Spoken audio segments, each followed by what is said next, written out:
Šrí Mátadží, grandmother, scholar and freedom fighter. As a child she lived in Gandhi's ashram. As a student she studied medicine, and as the cry for freedom swept India, she fought for her nation's independence. The year 1970 brought about her most important role, the discovery and development of Sahadža yoga, a movement which is now spreading worldwide. Sahadža yoga is a science of integration which results in man's mental, physical and spiritual well-being. The union of mind, heart and spirit is achieved through the working of a subtle energy system within each one of us. That we are not this body, this mind, these conditionings, this ego, but we are the spirit.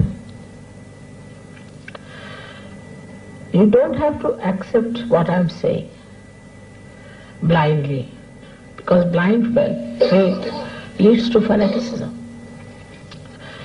But as scientists, you must keep your mind open and see for yourself what I am saying. If it is so, honestly, you must accept it. In today's society, this subtle energy system, which has its origins in the very roots of our being, has been neglected. It is out of balance. Today's physical and psychological diseases are gross expressions of a subtle system in dire need of repair and nourishment. Our collective desire for peace and rejuvenation is a yearning coming from deep within. It is a reflection of our internal condition. We know so much through science about our civilization, our advancement. This is the advancement of a tree which has grown outside very much. But if we do not know our roots, we will be destroyed. So it is important to know about our roots. Within each individual, the subtle energy system or subtle body is divided into three channels: right, left and center. The right side channel corresponds to the right sympathetic chain of the autonomic nervous system and left hemisphere of the brain, while the left side connects with the right hemisphere of the brain and corresponds to the left sympathetic chain. If a person suffers a stroke in the right lobe of the brain, it is commonly known that the left side of the body becomes affected.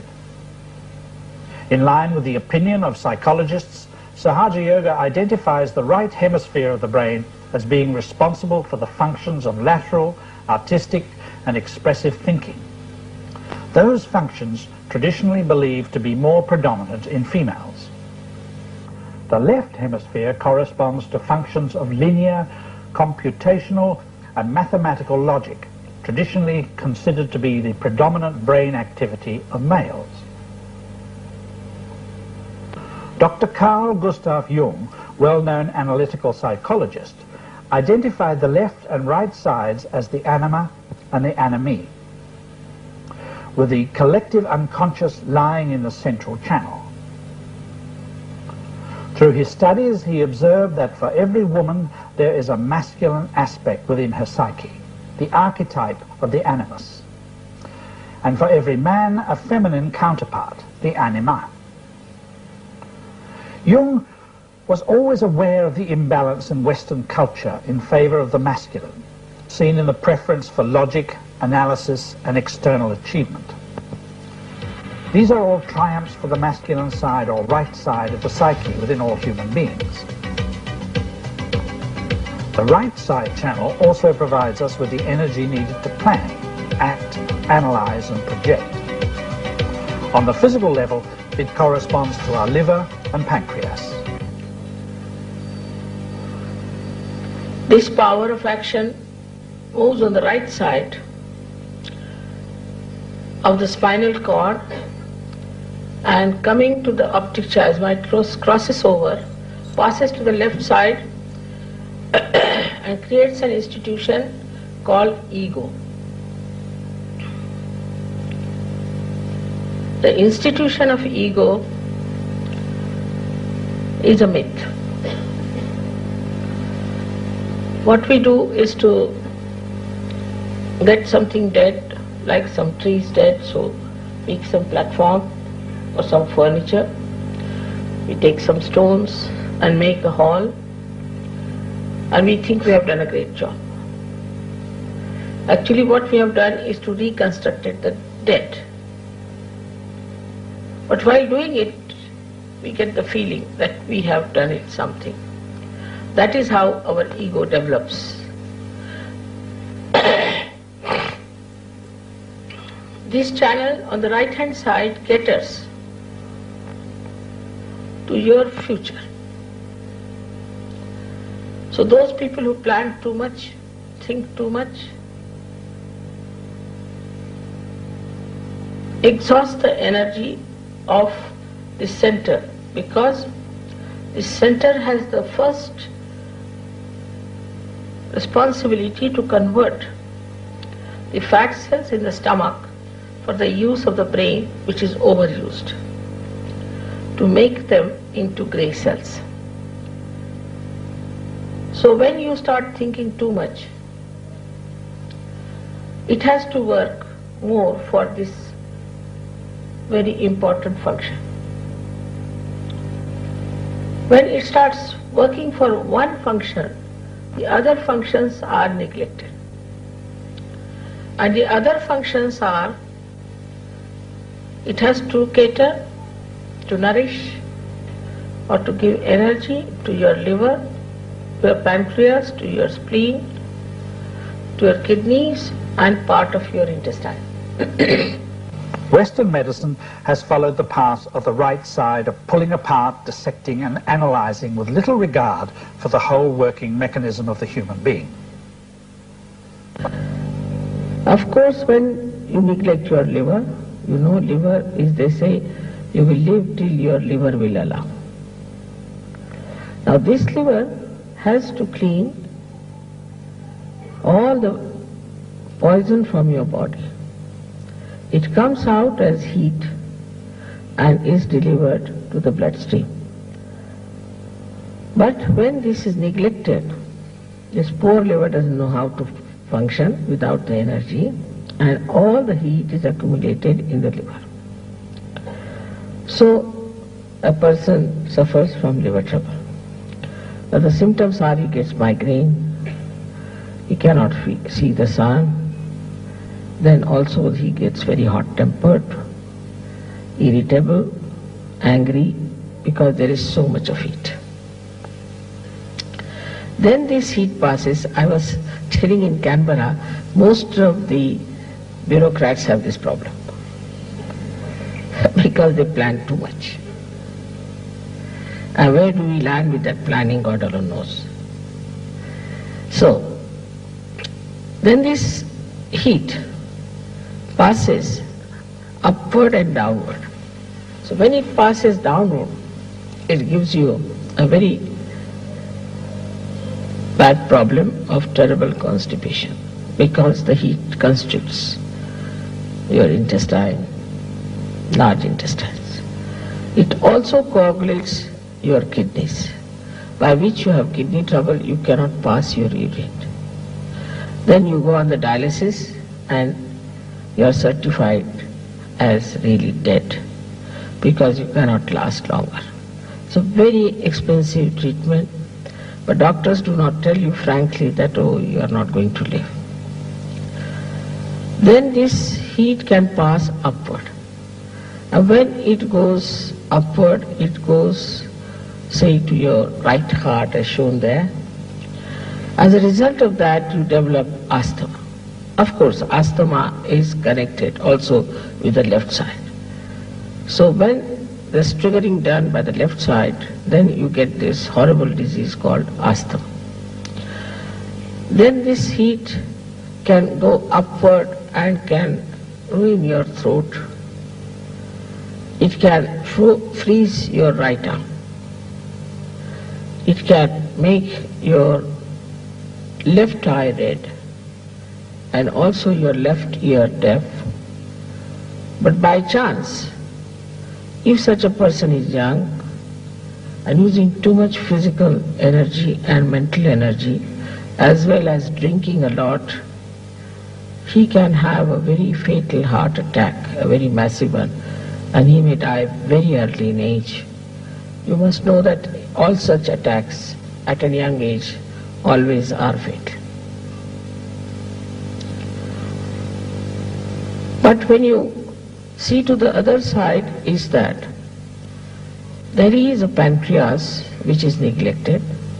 As a result of the neglect of the pancreas, you develop a disease called diabetes. Even the mothers who are extremely planning type and thinking type give that disease to their children. And children are born with diabetes. Then you have the third problem with the spleen. This is the most dangerous one. Nowadays, as the life is, we are all time bound, very particular about time. As a result of that, we have become extremely hectic. Supposing you sleep very late in the night, then you have to get up early in the morning somehow get into your clothes and run to the office. Don't even take your breakfast, your wife will give you, so on the way in the car you are eating your breakfast. And then you read the newspaper.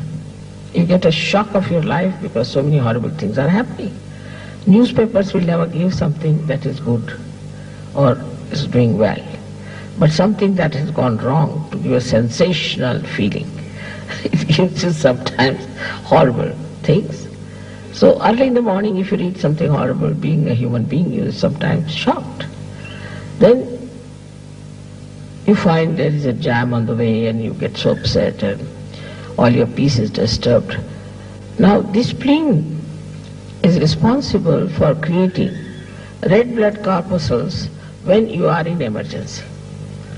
You must have seen when you eat your food and you run, you get a pain here. That's because your spleen is trying to pump out new RBCs. Now, to create that, this spleen has to work very hard. But it cannot understand the crazy, hectic personality. Every time it tries to cope with it, it goes crazy. So such a spleen becomes crazy. And ultimately, with some triggering on the left-hand side, you develop a horrible disease called as leukemia or blood cancer. Then also your intestinal problems, the pain in the stomach and all that, indigestion, all go hand in hand only because of one center only on the right side. I have not even described the left side center. So, if I describe all these, then the whole materia medica will be described. It's like that. So all the permutations and combinations of these centers give you physical problems, then the left side gives you the mental problem.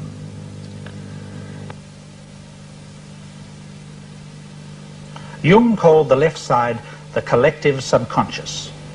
This side of our psyche is very complex, and the effects it can have on our physical well-being are devastating. Because as it has been hypothesized in Sahaj Yoga that there are 7 main plexuses and their functioning is dependent upon the individual's psychosocial behavior. This is an advancement in the understanding of psychosomatic medicine and human physiology.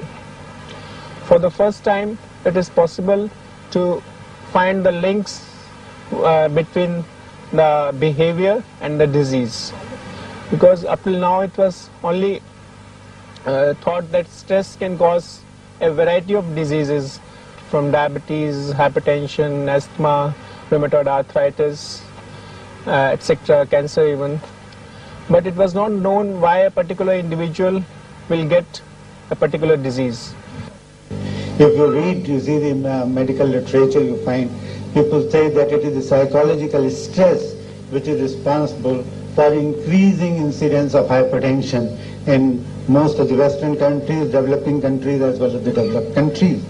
And we found by our first thesis, you see, which work was done, that this could be very important. If a person practices Sahaj Yoga, the stress factor can be managed very nicely.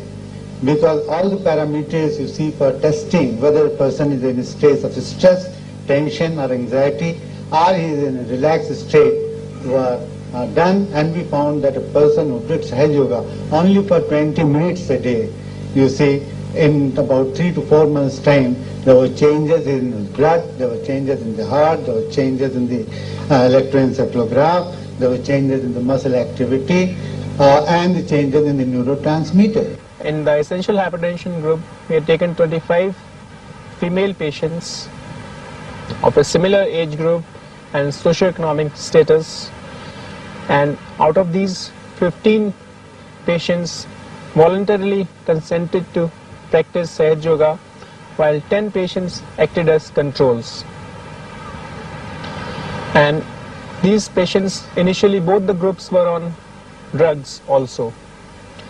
The initial blood pressure in the Sahaj Yoga group was 169 by 109 millimeter of mercury, and in the control group it was 166 by 111 millimeter of mercury.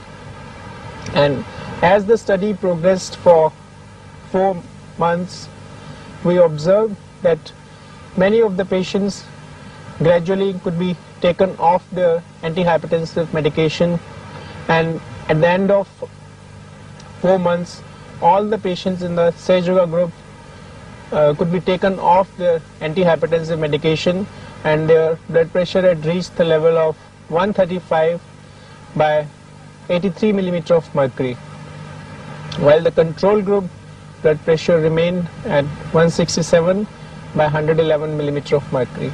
This shows that it is possible to treat this condition, essential hypertension, by practice of Sahaj Yoga and without taking medicines. In my hospital, yes, I began to use Sahaj Yoga in treatment of children, and it's so nice to see how it's possible to resolve many questions, many problems. For instance, child 7 years, and he had a big liver, 1 centimeters, and a lot of problem with joints, and doctors could not make correctly diagnosis. But when I feel what chakras was very effective, it was mostly Swadhisthana, Nabi and other. After first my cleaning, liver decreased for 4 centimeters, and then every day more 1 centimeter. And now after 10 days he was absolutely well. He had a lot of neurologic problem like tic, like neurotic reaction, and when he came back, father couldn't recognize him. He said quietly, without problem. But of course we can't introduce Sahaj Yoga only in children. A mother has to be very, very with the children and the same. And it's useful in other diseases. For instance, I worked in a department of intensive care and resuscitation. Sometimes I raise Kundalini children, and severe attack of bronchial asthma disappeared. And many other cases. Now I began with one group of Sahaj Yoga in hospital, with doctors, nurses and other people. During about 2 months we began to start in properly hospital, and it gives effect. I'm so happy that I stay in Sahaj Yoga, and every day thanks Šrí Mátadží, Šrí Mátadží. Western medicine has enhanced the quality of our life enormously and enabled us to experience hitherto unknown heights in medical efficiency. But in doing so, it has lost sight of the whole. By contrast, medical doctrines such as traditional Chinese medicine approach the human being as a whole personality. The emotional stability, mental attitude, spiritual requirement, and also a sense of morality are considered in the traditional Chinese process of medical treatment. As a result, traditional Chinese medicine has a subtlety which Western medicine lacks. With this realization, we have tried to translate Chinese medicine into Western culture and into Western contexts. But in doing so, the foundations have largely been lost. The focus in Western medicine remains set upon the ailment and not upon the whole person or his subtle relationship with the universe. Like Jung's anima and animus, the yin and yang represent the masculine and feminine, or right and left side of our psyche. The yang being the masculine, active right side, and the yin, the feminine, passive side. Viewed in the light of Sahadža Yoga, we can see how this parallels the subtle system. In Sahadža Yoga, Tao refers to the balancing of the right and left sides.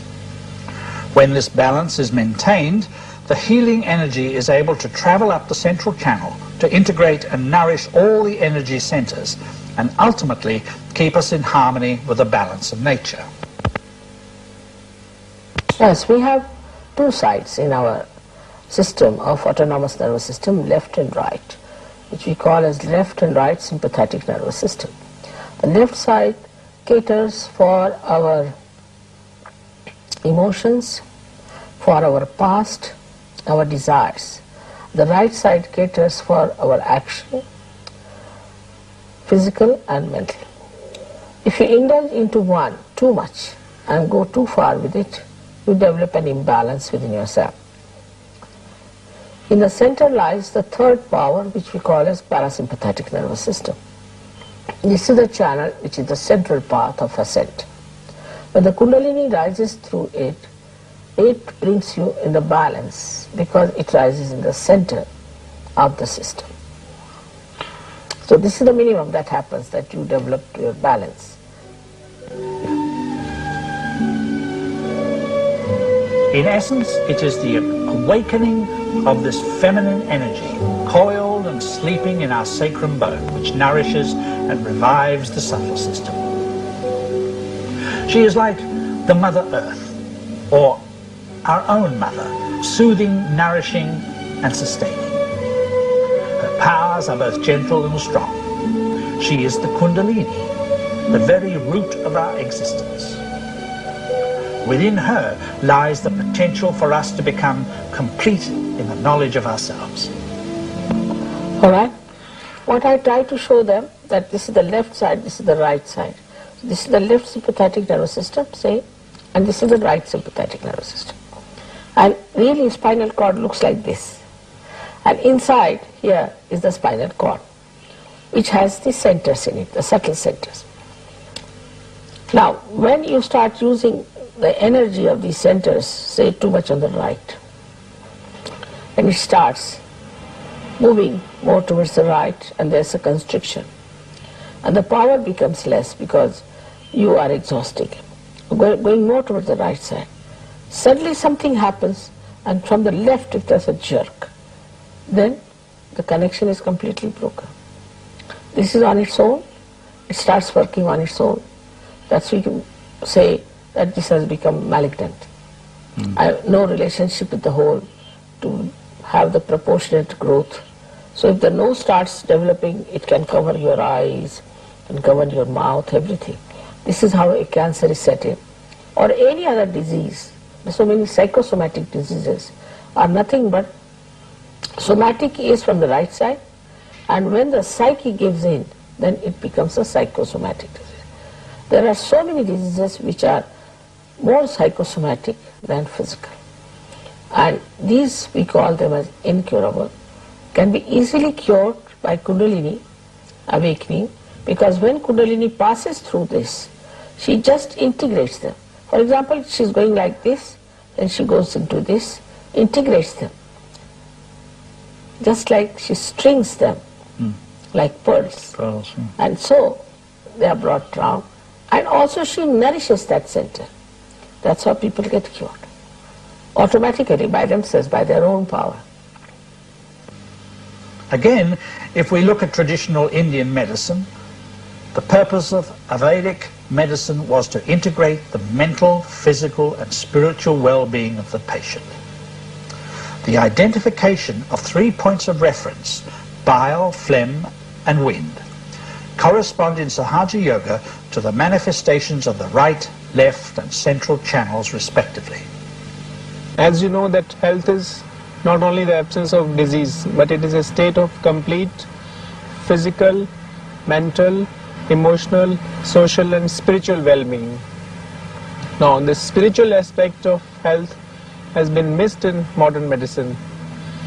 It is not known, taught or practiced in modern medicine. This word Kundalini does not find mention in the modern medical textbooks, but it was mentioned in many ancient Indian medical textbooks of Ayurveda and many other religious scriptures. There is this subtle power which is all pervading of God's love, which manifests all the things like living work, all nourishment, all balancing. It's so balanced. If the Pacific was slightly deeper than this, there would have been problems. If Himalaya was, say, 1.5 times than what it is, there would have been problems. So everything is so balanced in nature, which is a subtle energy all around us, which organizes us, which nourishes us, does all the living work. Above all, it loves us. Sahadža Yoga takes us back to this original desire and in practice fulfills it. In addressing the spiritual needs of the human being, Sahadža Yoga has the potential to bring a balance back into the West and back into Western medicine. The essence of Sahadža Yoga, though, is not to cure people. This is a side effect of the subtle system bringing itself into balance. At its core, Sahadža Yoga enables us to discover our true selves, the purpose of our being, and the true meaning of why we are here. The reason is, you have to now become the spirit. Go beyond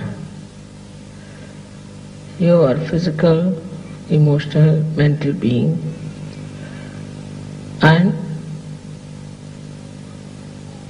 become the spirit.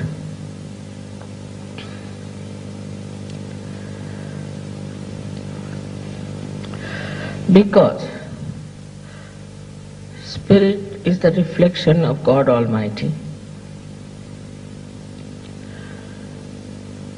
and spirit is the universal being within you. When you become the spirit, you become a universal being.